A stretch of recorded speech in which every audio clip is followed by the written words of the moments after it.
المتقين والصلاة والسلام على أشرف الأنبياء والمرسلين أما بعد فأعوذ بالله من الشيطان الرجيم بسم الله الرحمن الرحيم اللهم صل على سيدنا ومولانا محمد النبي الأمي وعلى آله وصحبه وبارك وسلم عليه اللہ رب العالمین سورہ حجر آیت نمبر 51 کے اندر ارشاد فرما رہا ہے وَنَبِّهُمْ عَنْ ضَيْفِ إِبْرَاهِيمَ، اور انہیں ابراہیم کے مہمانوں کا احوال سناؤ۔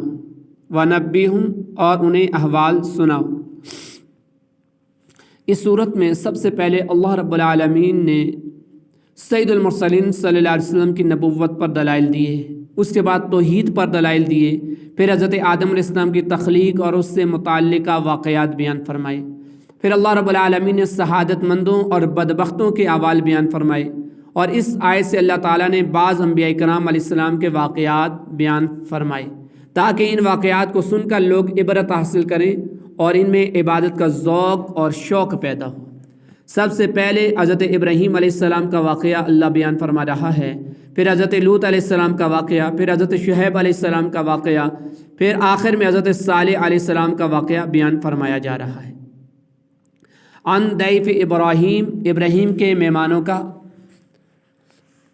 اے حبیب مکرم صلی اللہ علیہ وسلم، میرے بندوں کو حضرت ابراہیم علیہ السلام کے مہمانوں کا احوال سنائیے، جنہیں ہم نے اس لیے بھیجا تھا کہ وہ حضرت ابراہیم علیہ السلام کو بیٹے کی بشارت دیں اور حضرت لوط علیہ السلام کی قوم کو ہلاک کر دیں، تاکہ میرے بندے حضرت لوط علیہ السلام کی قوم پر آنے والے عذاب، اللہ تعالیٰ کی ناراضگی اور مجرموں کے کیے انتقام کو دیکھ کر عبرت حاصل کریں اور انہیں یقین ہو جائے کہ اللہ تعالیٰ کا عذاب ہی سب سے سخت ہے۔ اذ دخلوا علیہ فقالوا سلاما قال انا منکم وجلون، جب وہ اس کے پاس آئے تو کہنے لگے سلام، ابراہیم نے فرمایا ہم تم سے ڈر رہے ہیں۔ اذ دخلوا علیہ، جب وہ اس کے پاس آئے، یعنی فرشتے جب حضرت ابراہیم علیہ السلام کے پاس آئے تو انہوں نے حضرت ابراہیم علیہ السلام کو سلام کیا، آپ علیہ السلام کی تعظیم و توقیر کی۔ حضرت ابراہیم علیہ السلام نے ان سے فرمایا ہم تم سے ڈرتے ہیں۔ حضرت ابراہیم علیہ السلام کا مہمانوں سے خوف کھانے کی ایک وجہ یہ تھی کہ وہ اجازت کے بغیر اور بے وقت آئے، اور دوسری وجہ یہ تھی کہ مہمانوں نے ان کا پیش کردہ بنا ہوا بچڑا کھانے سے انکار کر دیا، اور اس دور میں مہمانوں کا کھانے سے انکار کر دینا دشمنی کی علامت سمجھا جاتا تھا۔ قالوا لا توجل انا نبشرک بغلام علیم، انہوں نے عرض کیا آپ نہ ڈریں، بے شک ہم آپ کو ایک علم والے لڑکے کی بشارت دیتے ہیں۔ انا نبشرک بغلام علیم، بے شک ہم آپ کو ایک علم والے لڑکے کی بشارت دیتے ہیں۔ علم والے لڑکے سے مراد حضرت اسحاق علیہ السلام ہے۔ قال اب بشرتمونی علی ان مسنی الکبر فبما تبشرون، فرمایا کیا تم مجھے بشارت دیتے ہو حالانکہ مجھے بڑھاپا پہنچ چکا ہے، تو کس چیز کی بشارت دے رہے ہو؟ قال، فرمایا جب فرشتوں نے حضرت ابراہیم علیہ السلام کو بیٹے کی بشارت دی تو وہ اپنی اور زوجہ کی بڑھاپے کی وجہ سے حیران ہوئے اور فرشتوں سے فرمایا اتنی بڑی عمر میں اولاد ہونا عجیب و غریب ہے، ہمارے ہاں کس طرح اولاد ہوگی؟ کیا ہمیں پھر جوان کیا جائے گا یا اسی حالت میں بیٹا عطا فرمایا جائے گا؟ قالوا بشرناک بالحق فلا تکن من القانتین، انہوں نے عرض کیا ہم نے آپ کو سچی بشارت دی ہے، آپ نا امید نہ ہوں۔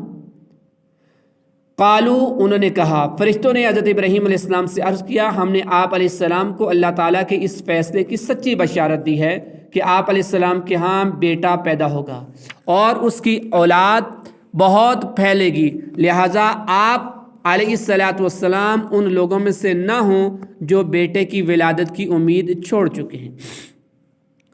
قال ومن یقنط من رحمت ربہ الا الضالون قال فما خطبکم ایھا المرسلون، ابراہیم نے کہا گمراہوں کے سوا اپنے رب کی رحمت سے کون نا امید ہوتا ہے؟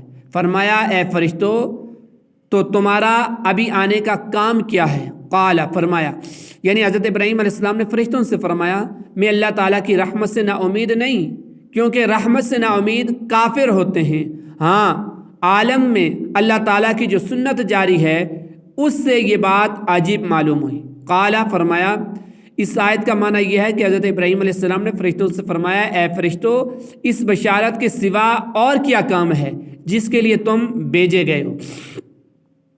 قالوا انا ارسلنا الى قوم مجرمین الا آل لوط انا لمنجوهم اجمعین الا امرأته قدرنا انها لمن الغابرین۔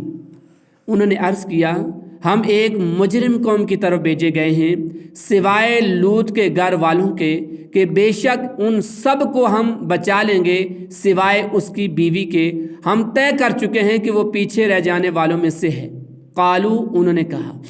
ان 3 آیات مقدسہ کا خلاصہ یہ ہے کہ فرشتوں نے عرض کی کہ ہم ایک مجرم قوم یعنی حضرت لوط علیہ السلام کی قوم کی طرف بھیجے گئے ہیں تاکہ ہم انہیں ہلاک کر دیں، البتہ حضرت لوط علیہ السلام کے گھر والوں کو بچا لیں گے کیونکہ وہ ایمانت دار ہیں۔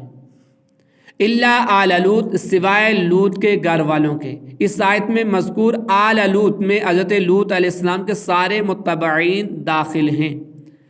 اس آیت میں فرشتوں نے جو یہ کہا انا لمنجوہم اجمعین، اس سے معلوم ہوا کہ اللہ تعالیٰ کے بعض کام اس کے محبوب بندوں کی طرف منسوب کیے جاتے ہیں، جیسے عذاب سے بچا لینا اللہ تعالیٰ کا کام ہے، مگر فرشتوں نے کہا ان سب کو ہم بچا لیں گے، لہٰذا مسلمان یہ کہہ سکتے ہیں کہ اللہ تعالیٰ کے حبیب علیہ السلام اللہ تعالیٰ کے حکم سے عذاب سے بچائیں گے۔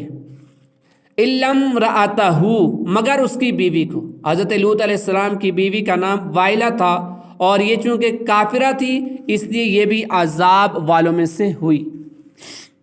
فلما جاء آل لوط المرسلون قال انکم قوم منکرون، تو جب لوط کے گھر والوں کے پاس فرشتے آئے تو لوط نے فرمایا تم اجنبی لوگ ہو۔ فلما جاء، تو جب فرشتے آئے۔ ان آیات مقدسہ کا خلاصہ یہ ہے کہ جب فرشتوں نے حضرت ابراہیم علیہ السلام کو بیٹے کی بشارت دی اور اپنے آنے کا مقصد بیان کر دیا تو وہ حضرت لوط علیہ السلام اور ان کی قوم کی طرف آئے۔ جب وہ خوبصورت نوجوانوں کی شکل میں حضرت لوط علیہ السلام کے گھر آئے اور حضرت لوط علیہ السلام کو اندیشہ ہوا کہ قوم ان کے پیچھے پڑے گی تو آپ علیہ السلام نے فرشتوں سے فرمایا تم نہ تو یہاں کے باشندے ہو اور نہ مسافرت کی کوئی علامت تم میں پائی جاتی ہے، تو تم کیوں آئے ہو؟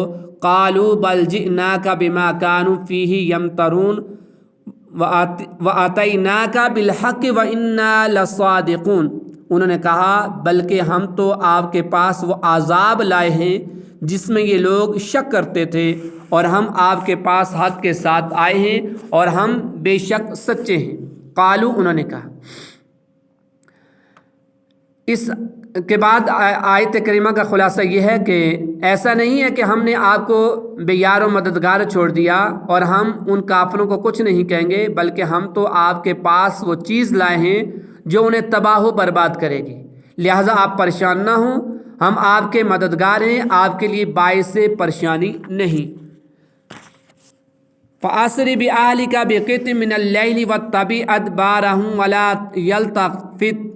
وَلَا يَلْتَفِتْ مِنْكُمْ أَحَدٌ وَامْضُوا حَيْثُ تُؤْمَرُونَ وَقَضَيْنَا إِلَيْهِ ذَلِكَ الْأَمْرَ أَنَّ دَابِرَ هَٰؤُلَاءِ مَقْطُوعٌ مُصْبِحِينَ۔